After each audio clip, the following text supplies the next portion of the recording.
Our guest today is Mary Marsh. She's Chief Executive of the National Society for the Prevention of Cruelty to Children, a post she took on in 2000. Prior to that, she trained as a teacher and was head of 2 comprehensive schools. Today, she spends her time making sure that the way we protect our children is better than it's ever been before.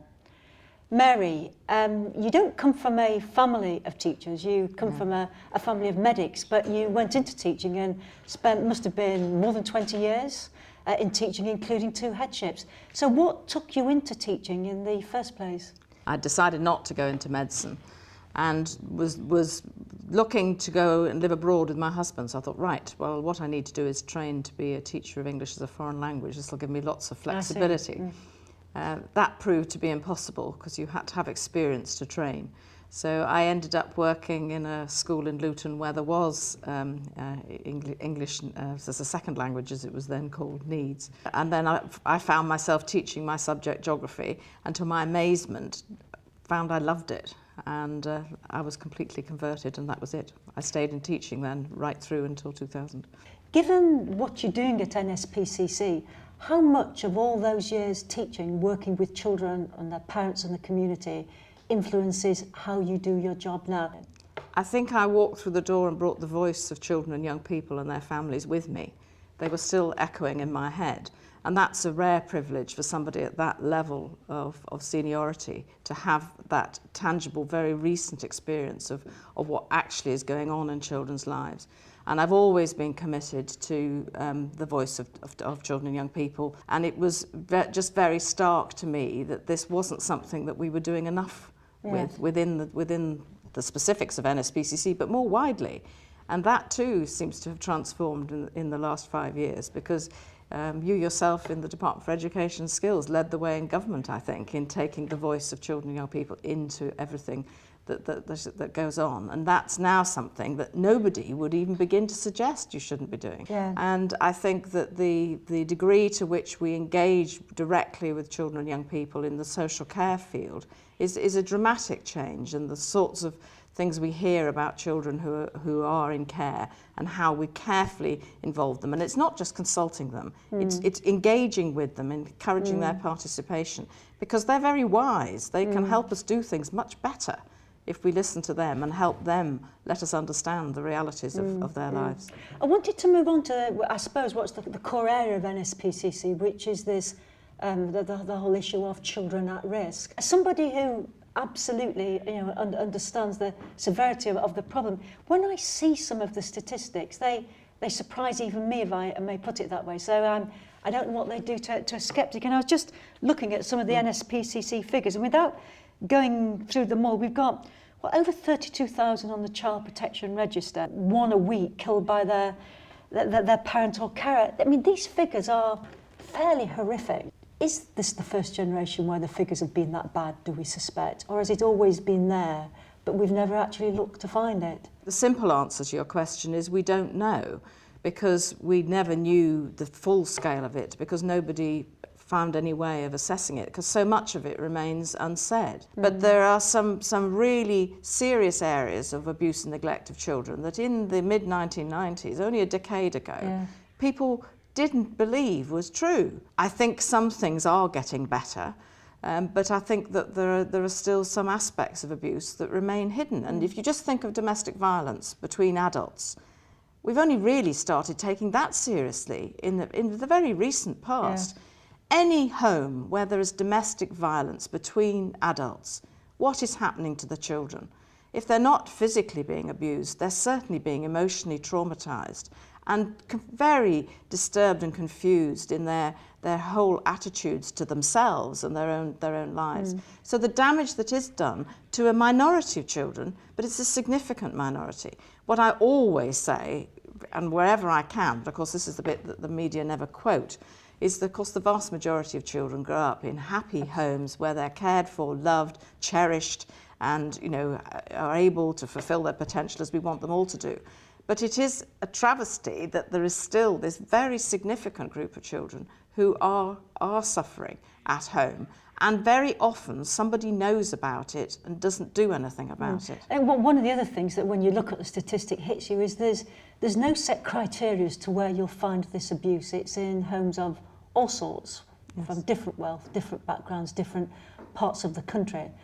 That must make it more difficult to pinpoint resources on where abuse might be greatest. I think there are problems, and you're right, the abuse can be found anywhere and nobody should make assumptions about it. But there's no doubt that in certain circumstances the likelihood of it is greater. In some family settings where there are problems of drug and alcohol abuse, which I'm sure, certainly with alcohol abuse has been there for a long time. Finding how to target it, you're right, it's difficult. But the most important thing is to accept it's there, to accept we can all do something, and in fact the more we all do something, the more likely it is that we'll be able to prevent it. If we can't prevent it, we'll be able to intervene more early.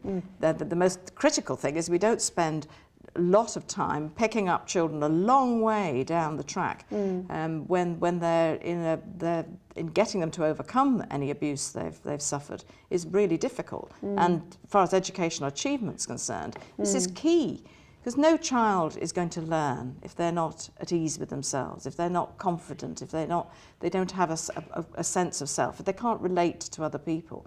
It's absolutely fundamental to helping children build the rest of their lives. I want to come on in a minute to some of the work the NSPCC is now doing with teachers to help them in that task. But before I do, can I just look at another form of abuse? And that's all those things that we term bullying. It's a question of definitions to some extent. Do you ever think that there's some things that we worry about now that are bullying that perhaps 10, 20 years ago would not even have reached the teacher's ears? I think some of these things, there is an issue about scale and intensity, and obviously there are huge degrees of it. And of course now, we have new ways in which people can bully with the way the mobile telephones are used and the cameras. I think it's right that we're concerned about it. And NSPCC was part of setting up the Anti-Bullying Alliance. And we did that with Childline. But I think you're right, we need to help people understand the range of it. But actually, if you talk to young people themselves, they're very sensible about it. I suppose this is part of, what we now talk about as the rights of the child, which is, absolutely fundamental. But there is this feeling, isn't there, that sort of comfort that I think teachers almost instinctively give to children if they're upset, a pat on the head, arm around the shoulder, is somehow not liked. It's not the thing that you ought to do. Is this a consequence of the emphasis we've quite rightly put on the rights of children, that we've made teachers unsure about what their rights and responsibilities are as well? Well, the teacher is in school, is peculiarly in law of any of the settings where you're caring for children. Every teacher's in loco parentis. They're there to exercise a parental responsibility for the child. So clearly their first responsibility is to protect the child, and certainly, yes, is then to look after them. And sometimes, as has been made very clear in the reissue of the guidance, which, as you say, was already there, that where children are in situations where they're at risk of harming themselves or other children, that teachers can intervene and use some physical restraint to prevent the harm continuing.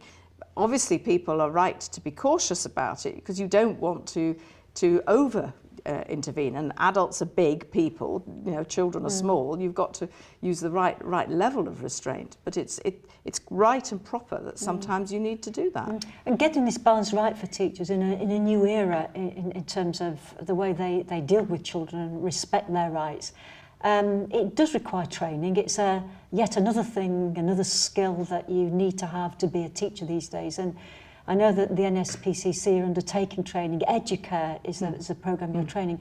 How's that been received by teachers? We've found schools have found it really, really helpful, because it's quite a simple programme. The basic awareness, which is designed for the school setting, can be used by anyone in the school.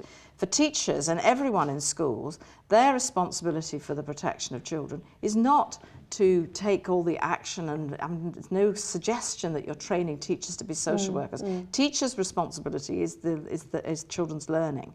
But they are there and they can spot children who may be at risk because they're with them every day. Yeah. You're left asking why it's not done in initial teacher training, why... Exactly. It's almost, with sought respect, to do that, left to the NSPCC to have to develop materials and come in. Would that be your aim, that eventually it was just an integrated part of training all teachers get before they go into the classroom? No, we've already done some work with initial teacher training providers to help them have a module, because we were very shocked to discover how little there was in that training. But that's never sufficient, because this is the sort of area where you need to be refreshed and reminded. So it needs to be part of continuing professional development for teachers, but also for the wider for staff in the school. But it's the same sort of training we're encouraging people to use in all sorts of settings, like receptionists in doctors' GP surgeries. And governors, and indeed we've encouraged MPs to do it. And lots of people have woken up to the fact that they are in settings where, if they have a better awareness of what needs to be done to protect a child, they can actually take some action. And very often it is knowing who to go to, knowing what to do. And one thing people can always do is phone the NSPCC's Child Protection Helpline, and that can give advice as to what action could be taken. Yeah. Well, since you joined the NSPCC in 2000, a lot of your time must have been taken up working with government, indeed assisting government in setting a system up so that children who are at risk of abuse or are abused, the matters are dealt with far more effectively than we've ever done before. How confident are you that the new set of measures that have come out of Every Child Matters and the work on safeguarding children that you've done with government will actually lead to the robust system we need? I think the potential is there this time in a way in which it's never happened before, because instead of doing it a piece at a time, this has looked at how the whole thing fits together. But the critical thing is the integration between the different agencies and people working together. And that's where I see schools as being very key and very central. And to some extent, there was some caution around developing the Every Child Matters agenda, that schools weren't put centre stage very often because everyone was worried about not overloading schools. But actually it's about other people supporting schools, is the way I see it. In the end, if those children are supported properly by the agencies working together, which is where it always goes wrong in nearly every case where there's a tragedy, because we don't communicate. If we don't have the schools as part of that network, we'll miss something really, really fundamental. So I hope it's there. I talk about the 5 outcomes as being the umbrella under which we all now sit. The spike in the middle of the umbrella is the standards agenda, which is so central for schools. But being healthy, staying safe, being ready to have a fulfilled life, all those things help the educational achievement. You're still very, what you're doing day in and day out is very much to do with children, and you can quite see the continuity of your jobs over the last 30 years. But do you miss teaching? I miss the day-to-day contact with children, young people. I miss that magic of watching children come in September into Year 7 and working their way through and leaving at 18 flying. I miss that a lot. Mary Marsh, thank you very much indeed.